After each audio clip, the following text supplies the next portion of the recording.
There's a strange phenomenon that happens when you finally stop clinging, not in the careless, give up on everything kind of way, but in the quiet, soul-freeing way that unhooks you from the invisible chains of pressure, fear, and constant control. Because here's the wild truth. Most of the pain in your life isn't caused by what's happening. It's caused by how tightly you're holding on. You only lose what you cling to. Think about that. The job, the relationship, the identity you're trying so hard to protect. They're draining you because you've made them part of your survival. But what if letting go wasn't weakness, but wisdom? What if that's when everything finally falls into place? If you've ever felt like you're doing everything right and still feel stuck, anxious, invisible, this is for you. Stick around. There's a bonus lesson at the end that might just shatter everything you thought you knew. And if you get anything from this video, just get that. That's all you need to know in life. Number 1, the illusion of control and why letting go works.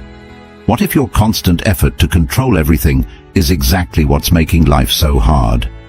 We spend our days clenching, mentally gripping outcomes, people, plans, hoping that if we just hold tight enough, life won't fall apart. But here's the paradox. The tighter you hold sand in your hand, the faster it slips through your fingers. Control feels safe, predictable, but in reality, it's the ego's most convincing illusion. Let go or be dragged. It's not just a quote. It's a survival instruction, because the truth is, control doesn't give you freedom. It gives you fear, fear of failure, fear of loss, fear of not being enough unless everything goes exactly as planned. In Buddhism, there's a principle called non-attachment. It doesn't mean apathy. It means allowing life to move without chaining it to your expectations. You don't own this moment. You're only here to experience it, and the more you force it, the more it resists you. Think about your own life. How much energy have you wasted overthinking, micromanaging, clinging to relationships, already drifting, or worrying about what hasn't even happened yet? And still, it didn't give you peace. It gave you pressure. Now imagine this. For one day, you stop interfering. You stop trying to control every detail. Instead of over-planning the perfect day, you breathe, you observe, and you respond. Not react, respond. With calm, not control. Ask yourself, what am I afraid will happen if I let go right now? Most of the time, the answer isn't danger, it's discomfort. And discomfort is the doorway to growth, the job you didn't get. Maybe it wasn't meant for your path, the relationship that ended. Maybe it was a chapter, not a destination. Life is always trying to guide you, but we're too busy resisting to hear it. When you let go, things don't fall apart. They fall into place. Not always the place you imagined, but often the place you needed. Because surrender isn't weakness, it's wisdom. It's the strength to trust the flow rather than fight the current. Practice this. The next time you feel yourself mentally tightening, stop, breathe, ask, is this worth the weight I'm carrying? Then loosen your grip. Allow, trust. Watch what unfolds when you stop trying to manage every second. A monk once said, "Peace is not found in a place without noise, trouble, or hard work. It is found in the midst of those things when the mind is calm. That calm doesn't come from control. It comes from trust."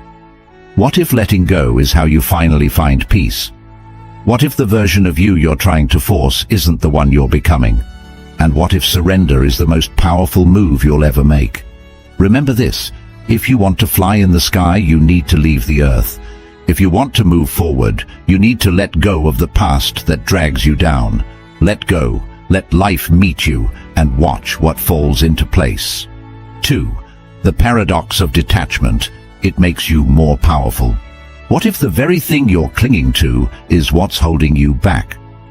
We live in a world obsessed with outcomes, chasing goals, validating worth, measuring success in numbers. But the more tightly we pull on the string, the more we lose altitude. A kite doesn't rise by force, it rises when released. That's the paradox of detachment. The moment you stop needing something, you start attracting it. To let go is to gain control in a different way. It sounds backward, but it's deeply aligned with Buddhist wisdom. Detachment isn't about giving up, it's about showing up fully, mindfully, and without fear of what might happen next. When you're detached, you're not disconnected, you're just no longer imprisoned by the craving for control. In Buddhist thought, attachment is the root of suffering, not because wanting something is wrong, but because needing it to define you is. Detachment, then, is not apathy, it's freedom.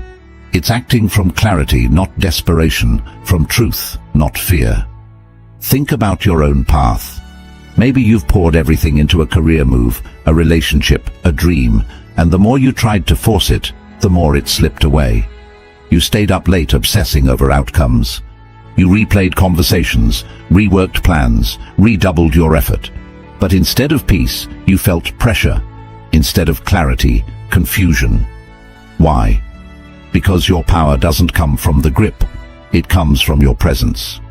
Letting go doesn't mean you stop caring, it means you stop clinging. You shift your focus from "will this work?" to "is this true for me?" That one question changes everything, because now you're not reacting out of fear, you're responding from alignment. Practice this. Set your intentions clearly, but release the outcome. Speak with honesty, not manipulation. Show up to your work, your relationships, your dreams, not with expectation, but with sincerity. And then step back. Trust that what's meant for you will unfold in its own time. Meditate on impermanence. Watch your thoughts and emotions rise and fall like waves. Nothing stays, not even pain. The moment you realize this, you start living lighter. You begin to move with life, not against it. Ask yourself, am I pushing too hard for something that should unfold naturally? Often, what we force fails. What we allow grows. It's not weakness to surrender, it's wisdom. It's understanding that control is an illusion, but presence is power. What have you really gained by clinging too tightly? More peace or more pain? More clarity or more chaos? And what if, just what if, letting go is the shortcut to everything you've been chasing? Remember, the seed doesn't bloom because you scream at it to grow. It blooms when you give it space. Detachment doesn't disconnect you. It positions you for power, real power, the kind that flows from authenticity, not anxiety. So stop gripping, loosen the string, let your kite rise, let go, and let life lift you. 3. How overthinking repels what you want. You think you're being productive, but really, you're just stuck in your head. Overthinking disguises itself as problem solving. It promises clarity, but delivers chaos. Like stirring muddy water, the more you spin your thoughts, the cloudier everything becomes. A pond clears itself when you stop disturbing it, and so does your mind. In silence, everything becomes clear. But silence scares us. Stillness feels like failure in a world addicted to hustle. So we obsess, replay, forecast, and analyze, convinced that one more thought will unlock the answer. But it never does. Because overthinking doesn't come from wisdom, it comes from fear. In Buddhism, the monkey mind is the name given to our restless, jumping thoughts, always grabbing, always fearing, always doubting. The mind seeks control through thought. But true clarity doesn't arise from more noise. It arises when the noise fades. Have you ever noticed the answers often come not while thinking, but when you've finally stopped? In the shower, on a walk, during a quiet moment of surrender. It's because you created space, and that space allowed wisdom to rise. We all crave peace, but we try to think our way to it, and that's the trap. Peace isn't something you chase, it's what's left when you stop chasing. Practice this. The next time your thoughts spiral, don't dive deeper. Interrupt the pattern, close your eyes, inhale peace, exhale the story. One breath, fully taken, can do more than 100 thoughts. Ask yourself, am I thinking or avoiding? There's a difference. Sometimes thinking becomes a shield from feeling, from making a decision, from facing the unknown. But life moves when you move, not when you overanalyze every turn. Set boundaries with your thoughts. If you're stuck on a decision, give yourself a deadline. Don't let it bleed into paralysis. Clarity loves decisiveness. Even a small action disrupts the mental loop. Trust simplicity, that quiet gut feeling you keep brushing aside. It's not weakness, it's wisdom, but you can't hear it while overthinking shouts over it. What would happen if you stopped fixing and just started feeling? Feeling the discomfort, feeling the fear, letting it pass like a wave instead of trying to control it with logic. Sometimes the most powerful thing you can do is nothing at all, not in apathy but in awareness, in presence. Because the moment you stop resisting the present moment, it begins to speak to you, and that's where guidance lives. Are your thoughts helping or holding you hostage? This is your reminder that your mind is a tool, not your master, and tools only work when you learn when to put them down.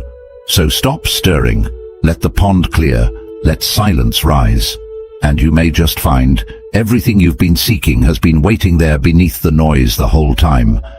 Peace isn't out there, it's what's left when you let go. 4. Why caring too much backfires? Sometimes we care so much, we crush the very thing we're trying to protect. We smother dreams with perfectionism, relationships with expectations, and our own peace with pressure. It feels noble, this deep caring, but often it's fear in disguise. The fear of losing control, the fear of not being enough, the fear of not being loved unless we constantly prove our worth. But just like a flame, love and purpose grow only when they have air. Caring deeply doesn't mean clinging desperately. You've probably felt it, the heavy weight of holding everything together, for everyone, all the time. You say yes when you're exhausted. You try to manage others' emotions. You take responsibility for problems that were never yours to fix. It feels like compassion, but it's actually over-responsibility. And that doesn't lead to connection, it leads to burnout. In Buddhism, loving kindness isn't about control, it's about presence. Being with someone, or even yourself, without fixing, forcing, or managing. Letting people breathe, letting life breathe. When you truly care, you create space, and in that space, growth happens. Ask yourself, am I trying to be everything for everyone? It's not your job to be the healer, the pleaser, the perfect one. That's ego dressed as service.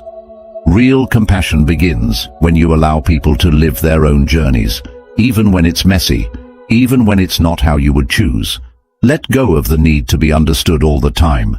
Let go of trying to control how someone sees you. When your worth is tied to external validation, your care becomes conditional, subtle, but heavy. And that's not love, that's fear pretending to be love. Reframe care as presence. Sit with someone without offering advice, support without solving. Allow yourself to rest without guilt. Care for yourself, not because you're trying to be better, but because you're already worthy. Release anxious attachment, the constant checking, the fear of being forgotten, the overthinking after every conversation. That's not intuition, it's insecurity. And that insecurity will sabotage your peace if you don't meet it with awareness. What would happen if you stopped trying to manage everything?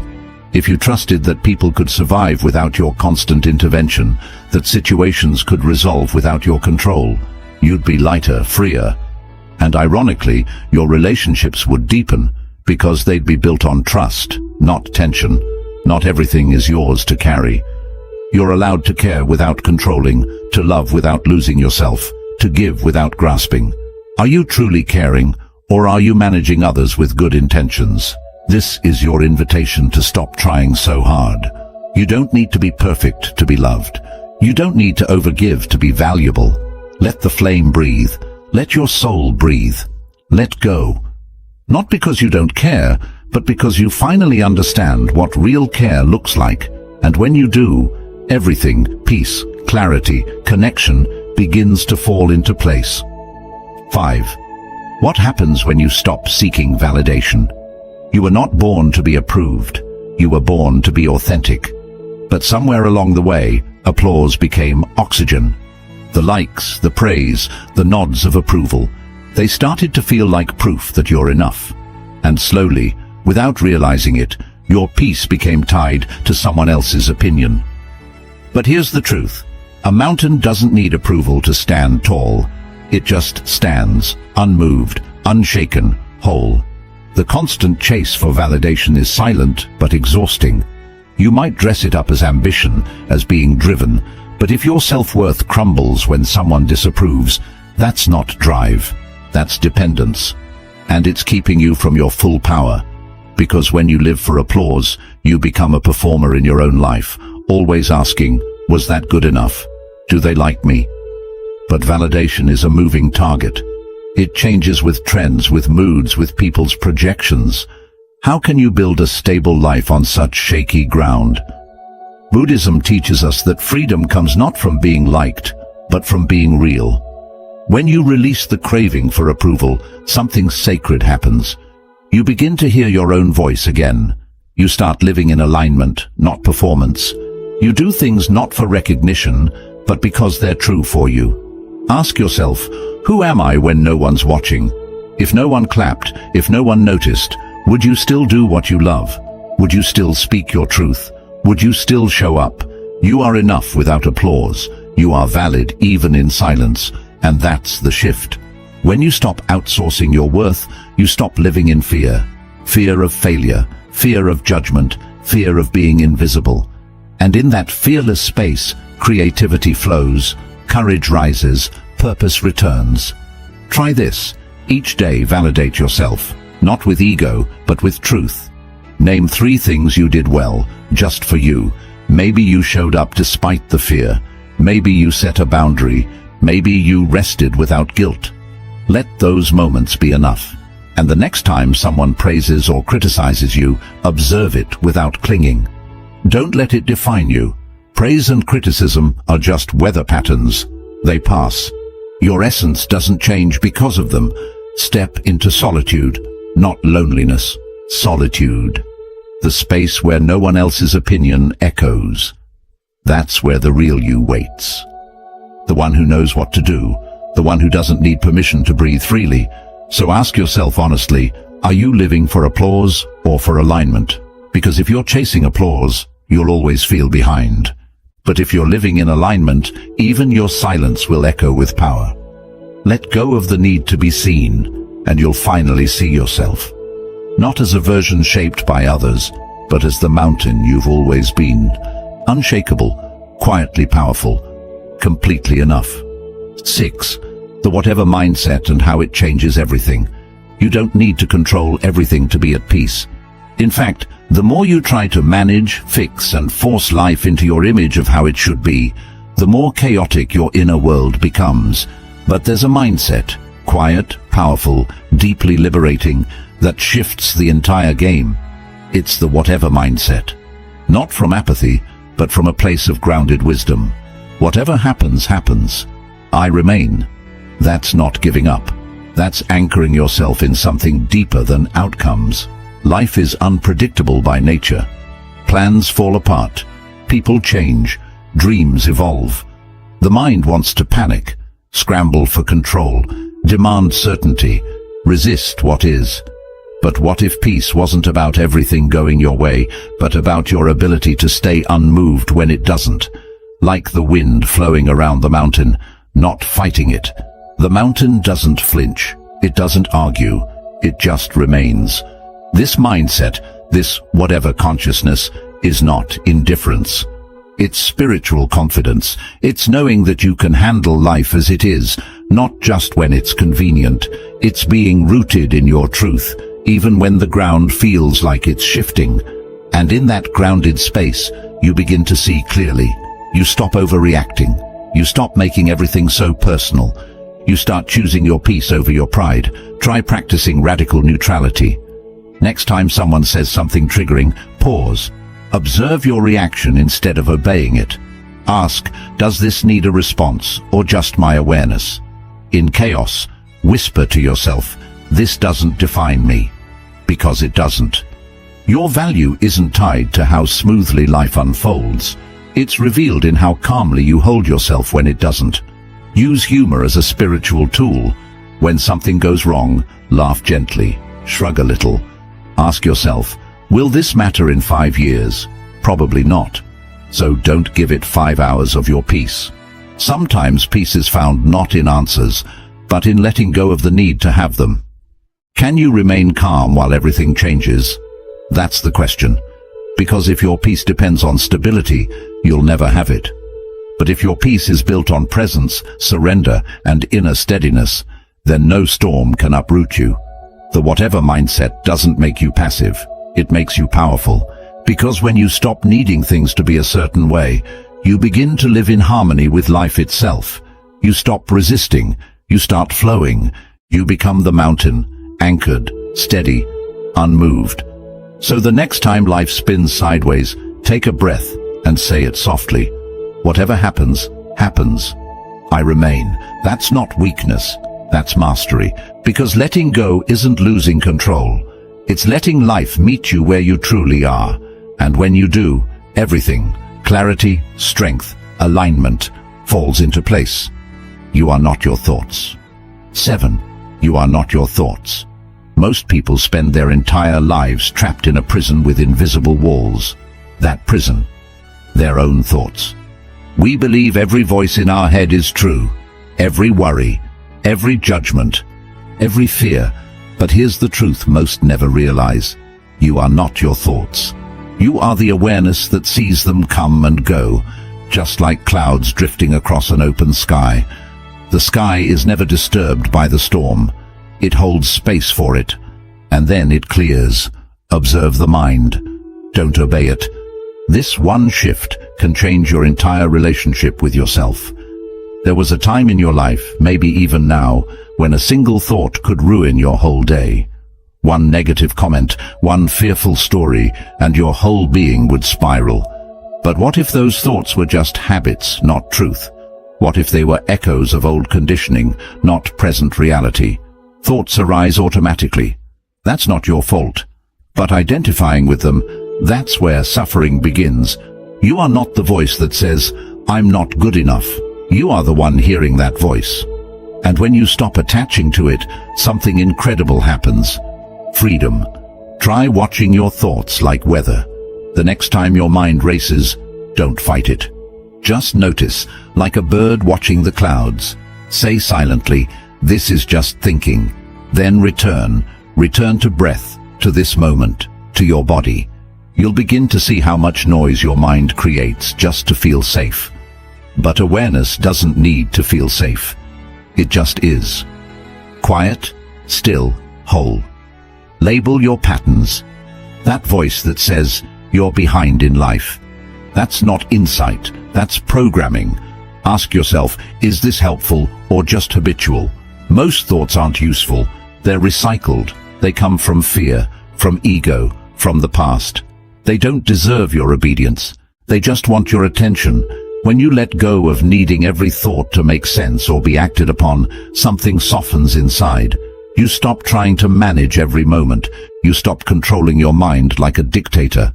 And that's when the real shift happens. Because clarity isn't something you think your way into. It arises when the mind gets quiet enough to listen. When you stop chasing thoughts and start witnessing them, peace becomes possible.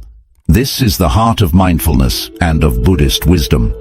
The Buddha taught not to destroy the mind, but to understand it, to observe its nature like you'd watch a river flow without getting swept away. Every time you pause and say, "I'm not my thoughts," you take your power back.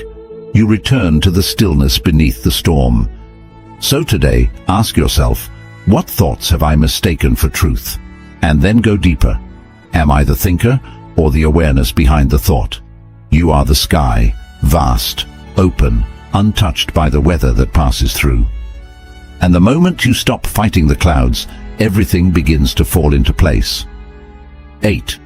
Surrender is a superpower. There comes a moment when your strength is not measured by how tightly you hold on, but by how softly you let go. That's the moment when everything shifts. Because what if surrender isn't weakness? What if it's your greatest superpower? Imagine a boat struggling to row against a fierce current.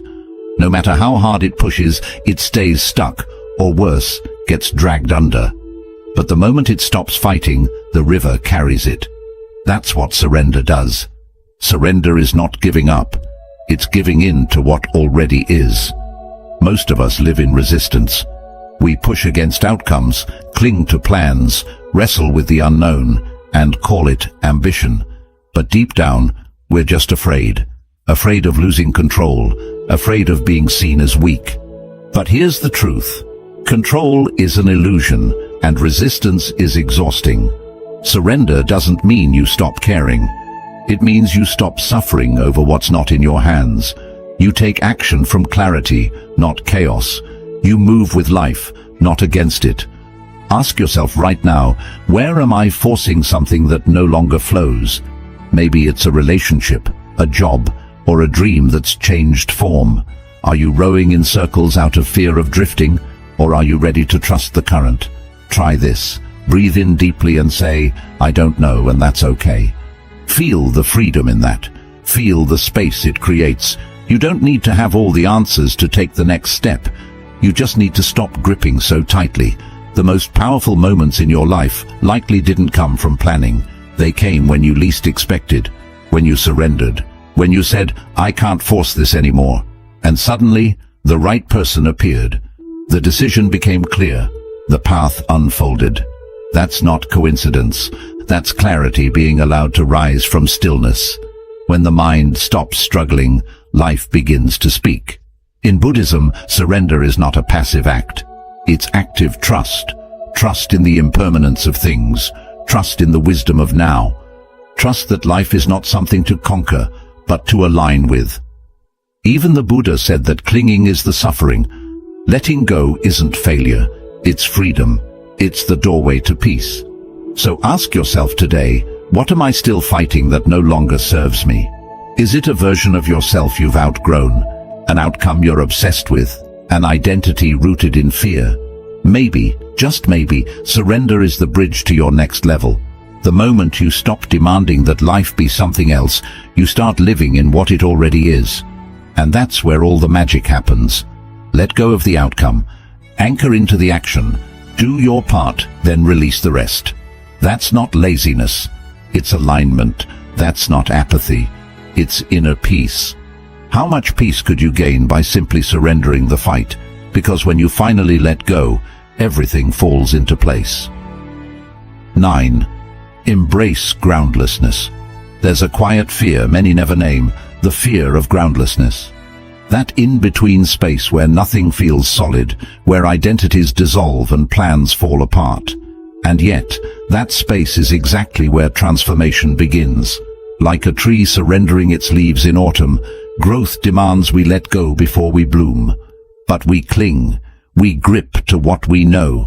Titles, routines, relationships, definitions of who we're supposed to be.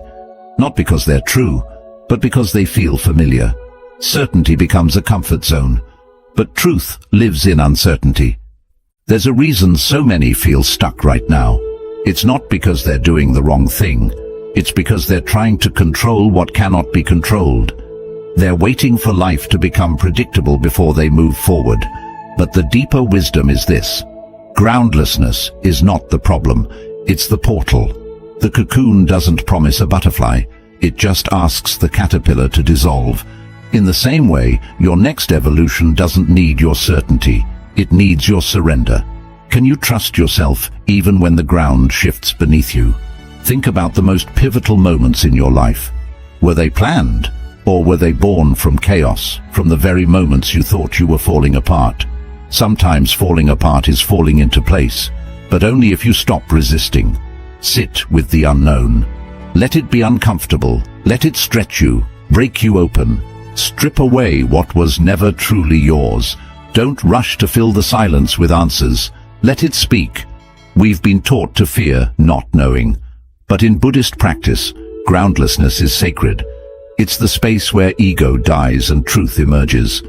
It's where attachments loosen and the self remembers its depth. When you no longer need everything to make sense, you become powerful. Because you're no longer negotiating with life.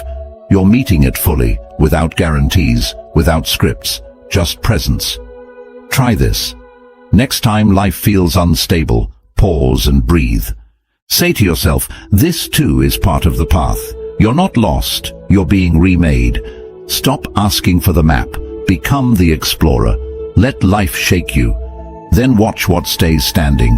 Often it's not what you expected, but it's what's real, and what's real will never abandon you. Ask yourself, are you clinging to certainty or evolving through chaos? Do you trust the unfolding, or are you still trying to rewrite what already is? Growth is not about holding it all together. It's about falling apart with grace. Let the leaves fall. Let the old identity dissolve. Let yourself be bare. Because only in that openness can something new take root. When you stop chasing the ground beneath you, you realize you are the ground. You are the stillness in the storm, so don't fear the unknown. Embrace it. That's where your next chapter lives. That's where your freedom begins. When you finally let go of needing the ground to stay still, everything starts to rise from within. 10. Let the moment lead. Imagine a river flowing effortlessly, never questioning its path, never struggling against the bends or obstacles in its way. It simply moves, responding to the landscape, adapting to every turn, every rise and fall. This is the essence of letting the moment lead. The ultimate act of surrender that doesn't mean giving up, but means becoming a student of life itself. When you cling to control, trying to micromanage your career, your emotions, your identity, you pull yourself out of the only place where peace and purpose truly exist, the present moment. You get stuck, managing the moment instead of living it. But what if you stopped scripting your every step and instead asked, what is life asking of me right now? What if, instead of rushing ahead or retreating in fear, you paused and let the moment be your guide? There's power in interrupting autopilot. The mind loves to replay the past or forecast the future, but it rarely lives fully here. When you catch yourself pushing through life as if it's a series of boxes to tick or problems to fix, stop. Breathe. Ask yourself, what is life asking of me now? This question shifts your attention away from control and toward curiosity. It opens space for unexpected answers, fresh perspectives, and new paths you hadn't considered. You might be facing delays, trying to force the outcome, or detours that feel frustrating or unfair. But what if those delays are divine? What if the moments you want to skip or fast forward through hold the very lessons or healing you need? When you surrender to timing, not your timing, but life's timing, you align with a deeper intelligence. Instead of fighting against the current, you float with it, trusting that every moment carries wisdom if you're willing to listen. Ask yourself, what wisdom does this moment hold if I stop trying to skip it? When you stop resisting, the moment reveals its gifts, sometimes clarity, sometimes healing, sometimes simply peace. And peace is the foundation from which everything else flows.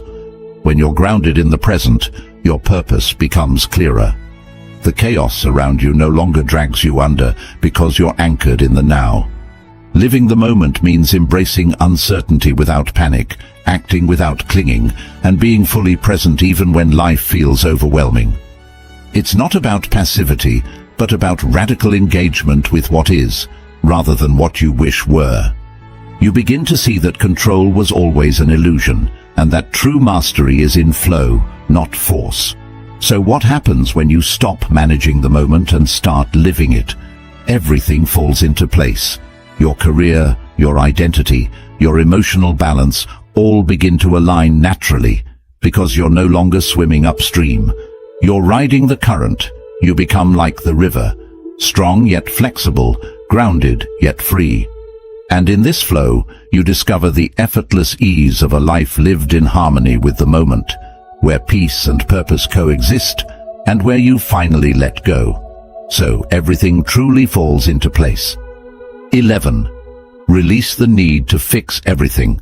Trying to fix everything all at once is like attempting to mend the ocean with a tiny spoon.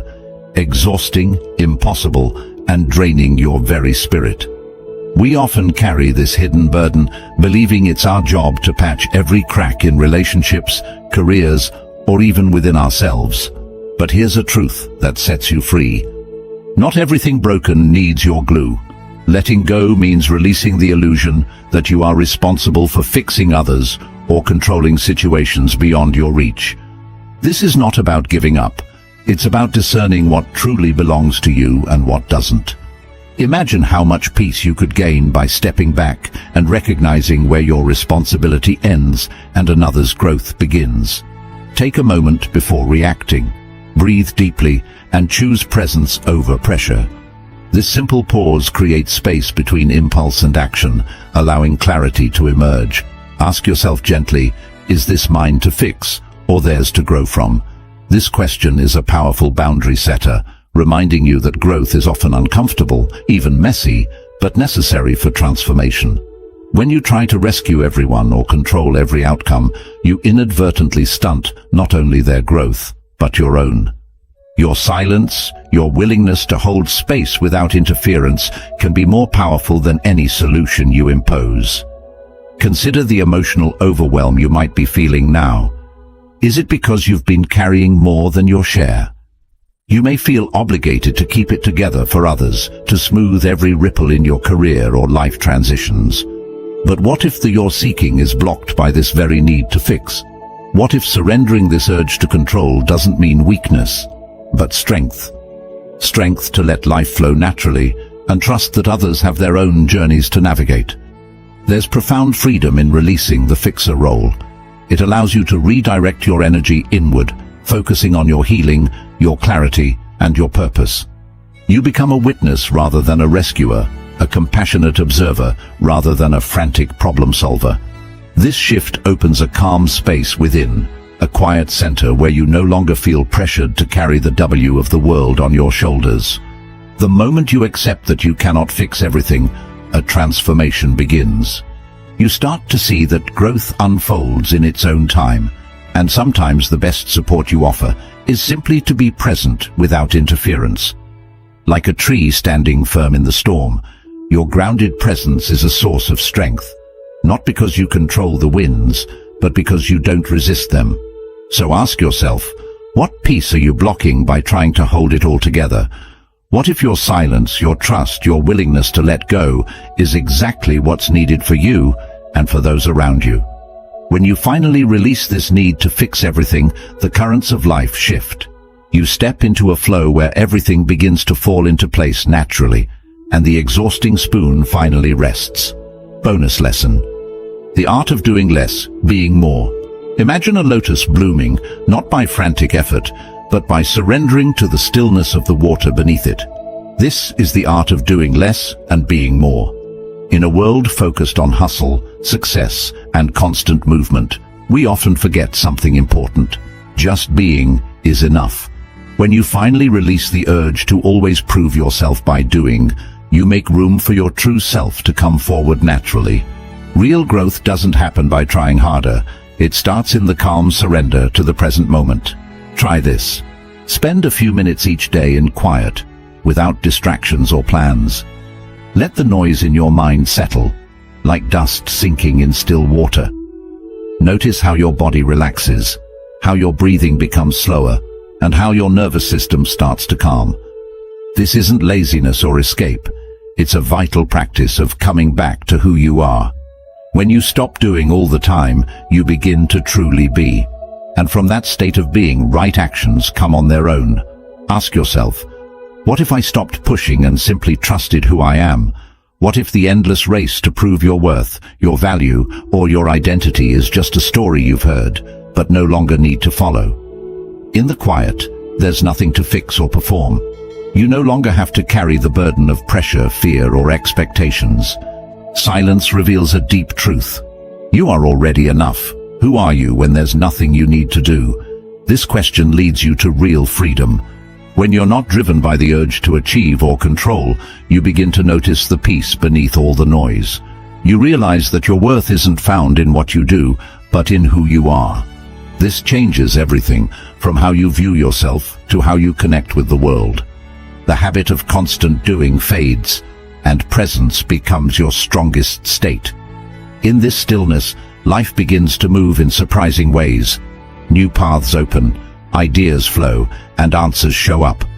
Not because you chase them, but because you made space for them to arrive. Doing less is not about stepping away from life. It's about going deeper into it. It's about trusting the way things unfold instead of clinging to results. It's about being the steady center in the chaos, the one who creates from peace. So ask yourself, what are you trying to prove that silence hasn't already confirmed? What weight could you set down if you truly believe that your essence is enough? When you finally release the need to do more, you allow life to come together. Not through effort, but through your presence. In this letting go, you blossom like a lotus, beautiful, whole, and deeply at peace. The illusion of control shows us why surrender works. Trying to manage everything only brings stress and frustration. Life moves more smoothly when you stop fighting it and let it unfold on its own. Surrender doesn't mean giving up, it means having trust in the journey. Peace comes not from holding on, but from letting go. The paradox of detachment is this: real detachment gives you power by freeing your actions from desperate outcomes. When you stop being emotionally tied to the result, you gain peace, focus, and presence. You act from strength, not fear. Detachment welcomes what control usually drives away. How overthinking pushes away what you truly want. Overthinking fills your mind with noise, blocking your clarity and intuition. Letting go of those endless thoughts brings you back to inner peace. Clarity doesn't come from thinking more, it comes from quiet awareness. Stillness is the hidden power. Why caring too much can backfire. Overcaring often comes from fear instead of love. When you care too much, you lose yourself in the result or in trying to please others. Healthy love grows in freedom and space. Letting go helps your relationships and your energy to flourish. What shifts when you stop chasing validation? When you no longer rely on others for approval, you reclaim your inner strength. Your value isn't measured by praise or opinions. The urge to impress fades as you begin living true to yourself. Validation turns inward. The whatever mindset. Adopting a whatever happens mindset builds emotional strength. It helps you move through change, setbacks, and chaos with steady calm. Indifference isn't weakness, it's strength rooted in inner peace. This mindset protects your focus and your energy. You are not your thoughts. Most thoughts are automatic and often untrue. When you stop attaching to them, you discover you're the awareness behind them. This brings emotional space from pain and negativity. Letting go of thoughts brings freedom. Surrender becomes your strength. Surrender isn't weakness, it's accepting what's out of your control. This releases emotional tension and allows life to shift in surprising ways. When you flow with life, you stop creating extra pain. Surrender is hidden strength. Welcome groundlessness. Letting go of certainty and comfort opens the door to change. Real growth often starts in the uneasy unknown. The moment you stop fearing the unknown, you begin to truly trust yourself. Groundlessness becomes the path for inner growth. Let each moment guide you. Life happens now, not in your plans. When you drop the script and become fully present, clarity comes back. Every moment holds wisdom if you slow down and pay attention. Presence is where true alignment begins. Let go of the urge to fix everything. You're not here to save or repair everyone and everything. Releasing this weight brings peace to your mind and room back into your life. Often, being present is more powerful than trying to fix. Your peace is more important than your control. The art of less doing, more being. Stillness can change more than endless effort. When you stop needing to always act, your deeper self finally has space to rise. Being truly present is enough. Real fulfillment comes from living in alignment, not from constant productivity. You don't gain control by holding on tighter. You gain it by letting go of the illusions that weigh you down. Life isn't something to force, chase, or fix. It's something to live with presence, courage, and trust. The moment you stop clinging is the moment real living begins. True strength doesn't come from force, but from surrender. Not the surrender of weakness, but of ego, fear, and the need to control. When you release what you can't control, you begin shaping your inner world with clarity and calm. And slowly, the outer world responds. Let go of needing to be liked, to be perfect, or to always be right. Instead, root yourself in your truth, your stillness, and your deep inner knowing. From that place, the right actions come on their own. You don't chase alignment, you become aligned. That's where true success begins. Zen reminds us that bamboo bends with the wind, not because it's weak, but because it's flexible. Be like the bamboo. Bend, flow, let go, and rise stronger, more peaceful, and calm. You were never meant to control the storm. You were meant to find your peace within it. If this message touched you, please like and share it with someone who might need it. Share your thoughts and journey in the comments. We read them all. And don't forget to subscribe for more uplifting Buddhist teachings on living a calm and powerful life.